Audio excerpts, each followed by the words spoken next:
Taib. Adab buang hajat yang pertama adalah ketika memasuki atau mencari tempat untuk buang hajat.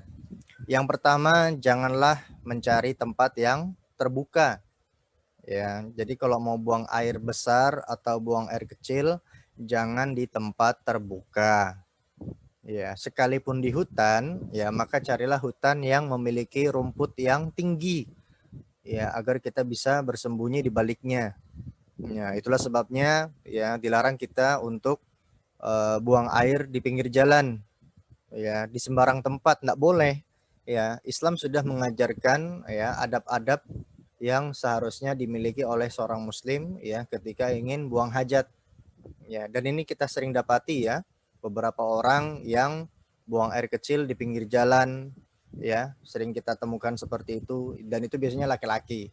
Ya, biasanya laki-laki, dan itu bukanlah mencerminkan adab seorang muslim. Ya, jadi jangan di tempat yang terbuka, termasuk mau di WC sekalipun, atau kalau kita mau ke mall, ya untuk yang laki-laki itu kan ada kloset yang berdiri ya. Nah, kalau kloset berdiri itu kan tidak ada pembatas antara satu dengan lainnya. Ya, jadi itu tidak dianjurkan. Ya, jadi lebih baik dalam sebuah ruangan, ya, dan tidak perlu juga kita mengajak orang untuk sama-sama buang air di tempat yang sama. Ya, akhirnya sesama kita melihat mohon maaf, kelaminnya masing-masing. Ya, jadi dua orang perempuan masuk saling melihat, ya itu juga tidak dianjurkan. Ya, karena itu adalah privasi. Ya, privasi. Tidak semestinya orang lain melihat. Ya, bahkan sebagian ulama itu ada yang mengharamkan ya aurat kita terbuka meskipun sesama jenis. Ya, itu ada yang mengharamkan. Ya, tapi jumhur ulama Allahu alam ya mereka menganggap itu tidak mengapa. Ya, cuman, nah ini ada cumannya. Dalam interaksi dalam sebuah pondok, ya itu tidak menutup kemungkinan ada yang namanya gay atau lesbi. Tahu ya gay? Laki suka laki, perempuan suka perempuan, lesbi. Itu tidak menutup kemungkinan terjadi. Ya, karena seringnya berinteraksi hanya dengan perempuan saja, ya sesama jenis, ngobrol, apalagi dengan mudahnya membuka auratnya, ya kemudian tidak malu ketika hanya memakai pakaian yang sangat minim, ya maka ini perlu kita tegur, ya. Jadi jangan biarkan saudara kita ketika dia berpakaian minim kita berlagak biasa-biasa saja, ya maka kita tegur, pakai pakaianlah yang sopan, ya karena kita hidup bersama, hidup dalam satu rumah ya di pondok, maka sudah semestinya saling menjaga aurat, ya terlebih lagi sampai ke bagian vital tadi, ya. Baik, itu yang pertama, jangan buang air di tempat yang terbuka. Yang kedua, tidak menghadap kiblat atau membelakanginya. Ya, kiblat kita arah ke barat ya, arah ke barat, kemudian geser ke utara sedikit, kemudian belakangnya adalah ke timur, ke arah selatan sedikit. Ya, jadi kalau bisa arahnya itu ke utara lurus atau ke selatan lurus. Ya. Ya, memang perintahnya seperti itu. Ya, tidak menghadap kiblat atau membelakanginya. Ya, meskipun ada pendapat ulama yang lain mengatakan bolehnya menghadap kiblat selama itu ada pembatas dinding. Ya, ada kalau dia dalam ruangan ya dalam bentuk, jadi yang dimaksud tidak menghadap kiblat itu adalah di ruang terbuka tadi ya, seperti dalam hutan. Kalau dalam hutan ya itu mutlak tidak boleh menghadap kiblat ya. Adapun kalau dalam ruangan ya maka sebagian ada yang membolehkan ya, cuman kita lebih cari amannya, lebih baik tidak menghadap kiblat ya sebagai perintahnya tadi ya. Ustadz, ini WC-nya, klosetnya pada saat dibangun memang sudah menghadap kiblat. Jadi bagaimana? Ya, biarkan klosetnya menghadap kiblat, tapi jongkoknya kita ya itu mengarah ke yang lain. Ya, silakan diupayakan, diusahakan seperti apa. Ya, jika kejadiannya seperti itu. Ya, bahkan ya di masjid pun ada yang seperti itu. Ya, saya pernah temukan masjid yang WC-nya, klosetnya itu betul-betul menghadap ke kiblat. Maka kita yang memposisikan diri ya agar tidak menghadap kiblat ya. Yang penting tempatnya tetap masih kita mengeluarkannya di tempat yang itu. Baik, itu yang kedua ya, tidak menghadap kiblat atau membelakanginya. Yang ketiga adalah bukan di tempat air yang menggenang. Nah, itu tidak boleh ya. Tidak boleh kita buang air di tempat air yang menggenang. Ya, apa contoh air yang menggenang? Yaitu danau. Ya, danau itu kan dia tidak ada alirannya. Kalau sungai boleh, laut boleh. Ya, kenapa sungai boleh? Karena sungai adalah air yang mengalir. Ya, begitu pula laut, di mana laut airnya kapasitasnya jauh lebih besar daripada air seni kita. Ya, maka boleh buang di situ.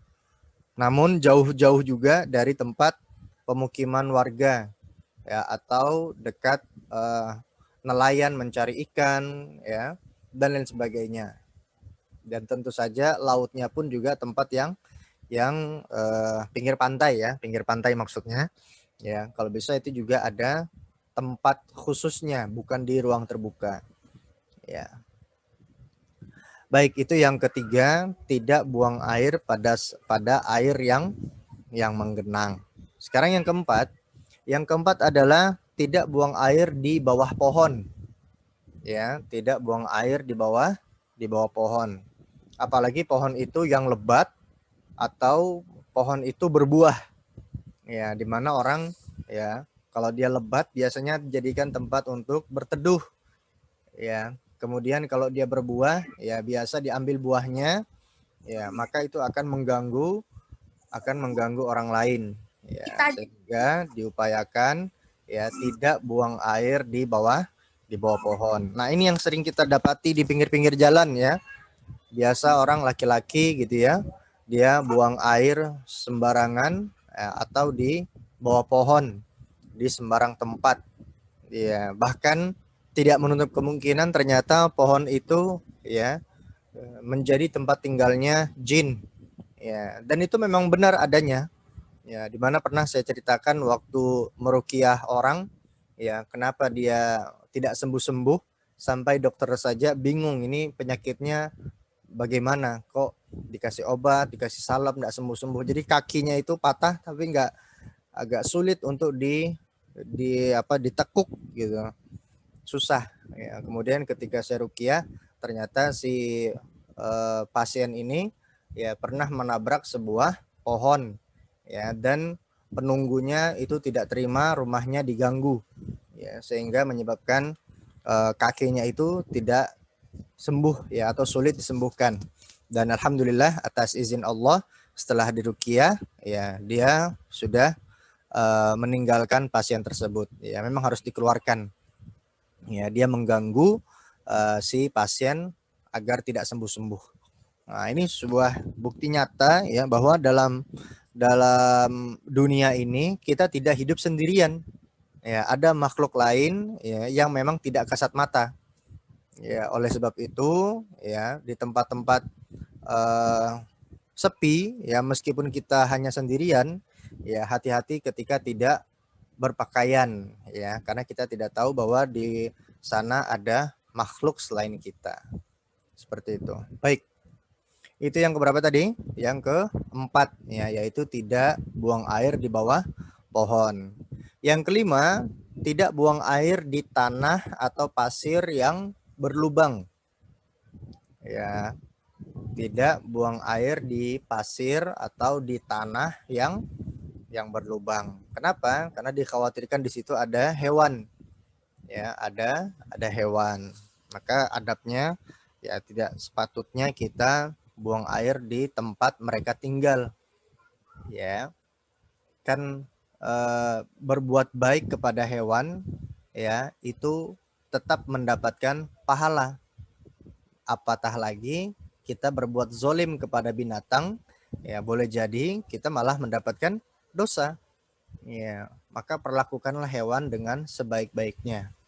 Apatah lagi kalau lubang itu ternyata penghuni ular. Waliyazubillah ya. Ketika membuang air, tahu keluar ular. Wah, bahaya ya. Jadi hati-hati dalam memilih tempat pada saat buang hajat.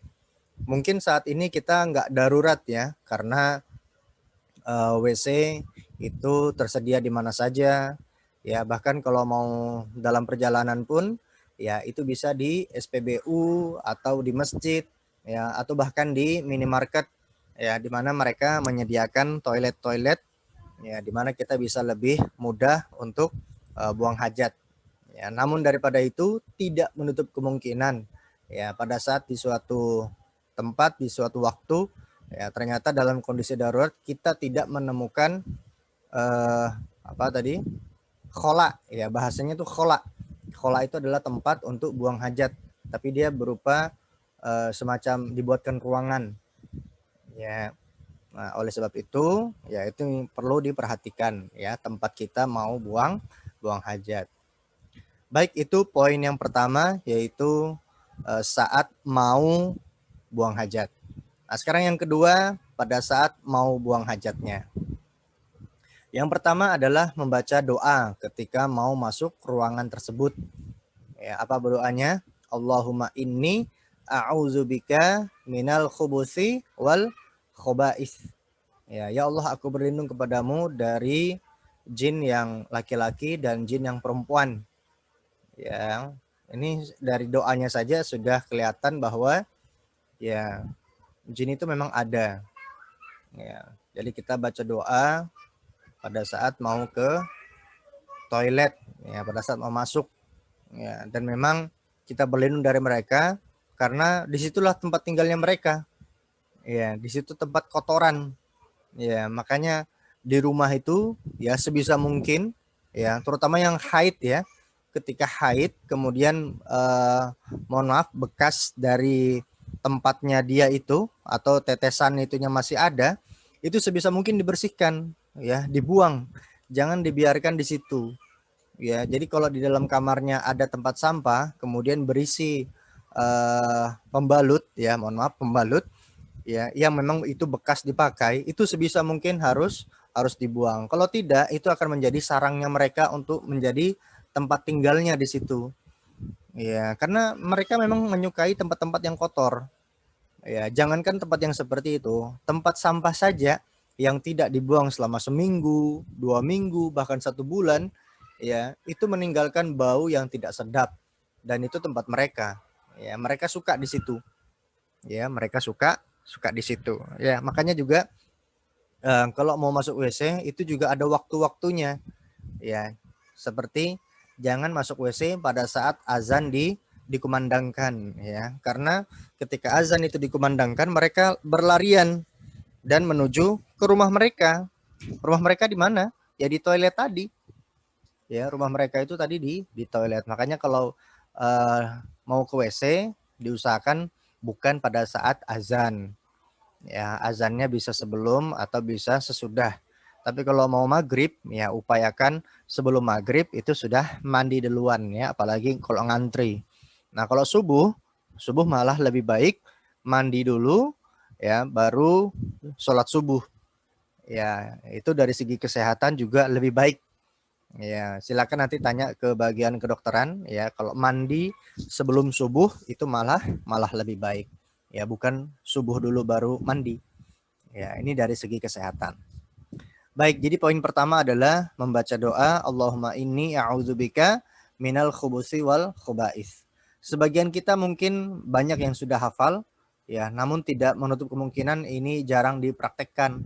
Ya, oleh sebab itu mari kita saling ingatkan. Ya, nanti di pondok ya nanti minta sama Ummu Misel ya di depan pintu atau di tembok dekat WC ya dituliskan di situ. Ya, Allahumma inni a'udzubika minal khubuthi wal khubais. Tujuannya bukan untuk menghafal, tapi tujuannya untuk mengingatkan. Ya, agar ketika mau masuk WC itu baca doa, ya. Ya, perhatikan pikiranmu pada saat dalam kesendirian. Ya, dan perhatikan lisanmu pada saat bersama orang lain. Ya, jadi kesendirian itu bahaya. Dan tempat yang sendirian itu adalah salah satunya di toilet. Baik, itu adab yang pertama. Yang kedua adalah masuk toilet menggunakan kaki kiri. Ini sudah umum ya, sudah sangat umum bahwa kalau mau masuk WC itu kaki kiri dulu. Ya, kaki kiri duluan. Ya, kebalikan dari masuk masjid.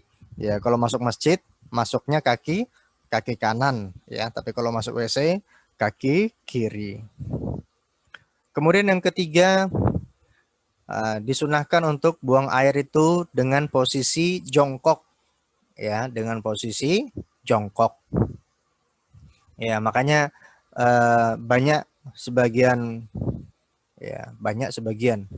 sebagian kaum muslimin khususnya yang laki-laki, ya, ketika dia mau buang hajat tempatnya tidak jongkok melainkan duduk. Nah, ini sebenarnya risih karena memang kita disunahkan dan terbiasa dengan buang air itu dengan jongkok, ya, bahkan dari kesehatan pun itu juga baik, ya, karena dia membantu mendorong dan dibantu dengan gaya gravitasi, ya, agar mengeluarkannya itu dengan mudah, ya. Jadi buang air dengan jongkok ini adalah salah satu sunnah yang diajarkan oleh Nabi SAW. Dan ternyata dari menurut penelitian pun ternyata dibuktikan bahwa orang yang buang air itu dengan kondisi duduk itu dapat mengarah kepada penyakit prostat, ya, kepada penyakit prostat. Ya, makanya sebisa mungkin kalau mau buang air itu jongkok, ya, tidak berdiri. Baik laki-laki maupun perempuan, ya, itu diusahakan jongkok. Ya, dan mohon maaf ya, ini kita belajar adab tapi memang perlu betul-betul diperhatikan ya. Ketika lubang WC, ya, ini lubang WC-nya. Kan di depannya itu kayak ada lekukan gitu ya. Nah, itu lekukan itu sebenarnya ini kalau mau buang air kecil ya, sebenarnya bukan kita duduk di atasnya lubang, ya. Bukan kita duduk di atasnya lubang, tapi memutari, kita membelakangi. Jadi yang lekukan itu, ya, kita jongkok di atasnya. Jadi ketika kita mau buang air, kita memang menghadapkan kepada lubang. Jadi lubang itu bukan di bawah kita, tapi di depan kita. Nah, pada saat itu mau diluncurkan, ya, ditembakkan, ya, itu tidak juga langsung menyentuh air kloset, tapi di pinggirannya, di pinggiran kloset itu, ya. Kenapa? Agar airnya itu tidak kemana-mana, percikannya tidak kemana-mana. Nah, beda halnya kalau kita buang air, klosetnya pas di bawah kita, kemudian kita buang air kecil, itu sangat memungkinkan air seninya itu kecipratan kemana-mana. Nah, ini dari segi kebersihan dan penghematan air, ya, maka lebih baik pada saat buang hajat itu menghadapnya terbalik. Ya, jadi lubangnya bukan di bawah kita, tapi lubangnya adalah di depan kita.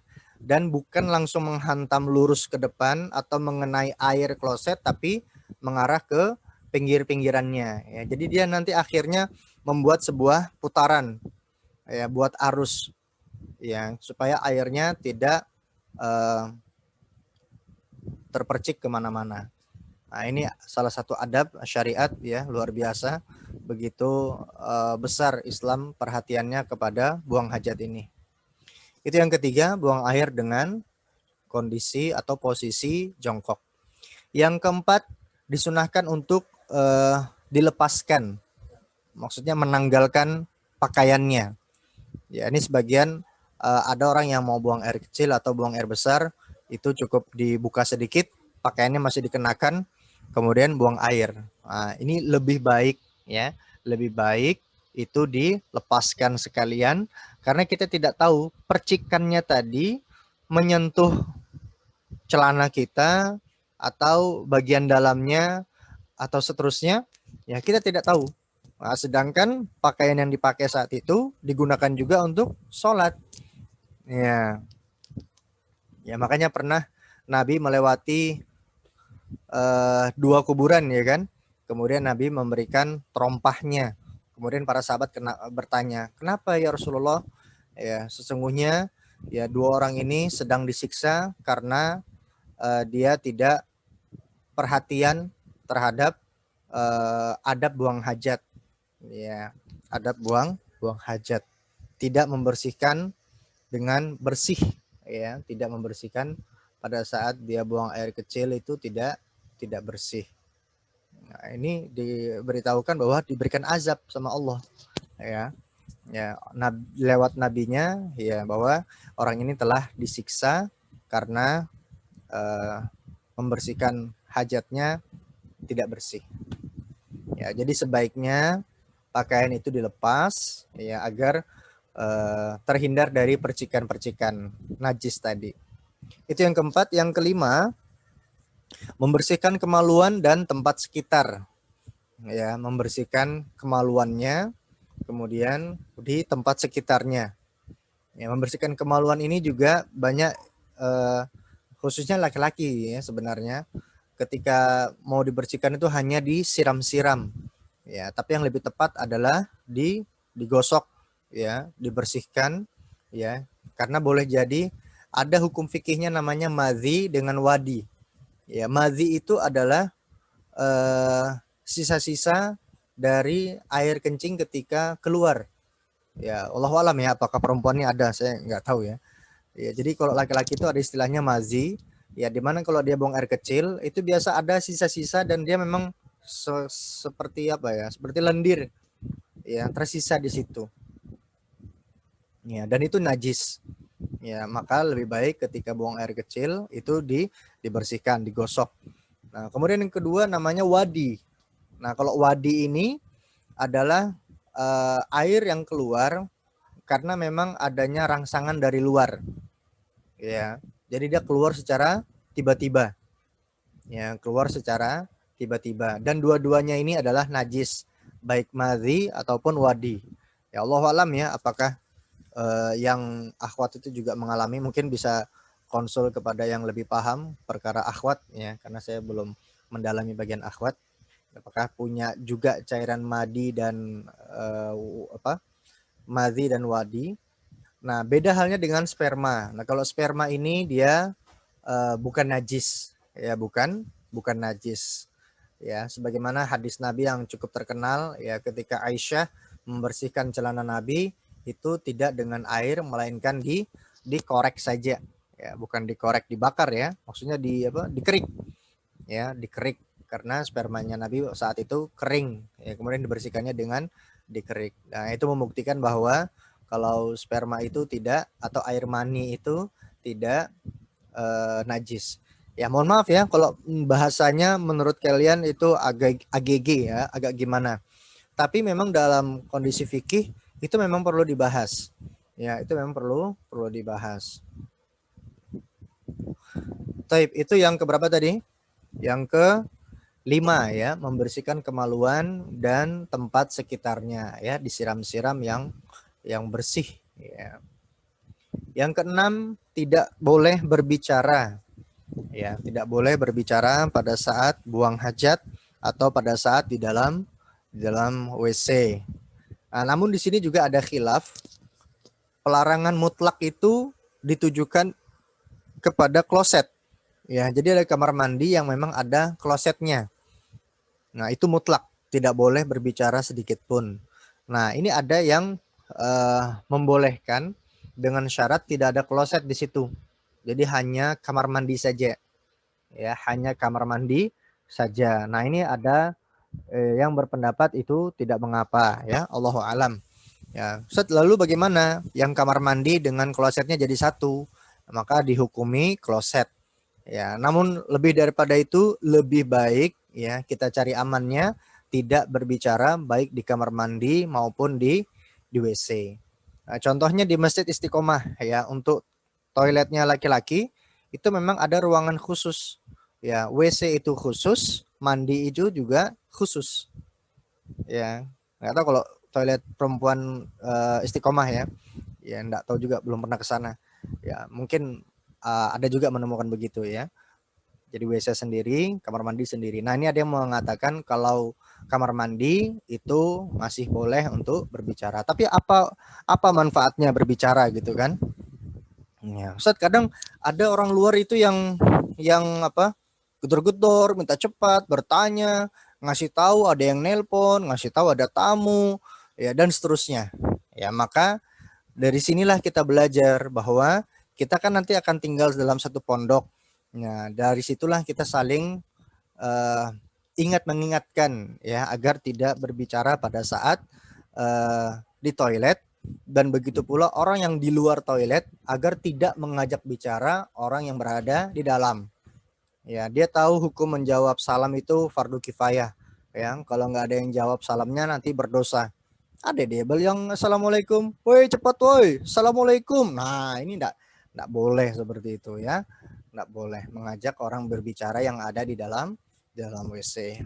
Dan yang ketujuh, tidak baca Quran atau berzikir, ya, tidak boleh baca Quran, apalagi murojaah, ya termasuk berzikir ini enggak boleh. Kalau tadi berbicara kan berarti dia melantunkan melafazkan dengan lantang. Tapi kalau baca Quran kan biasanya suaranya lirih, apalagi zikir.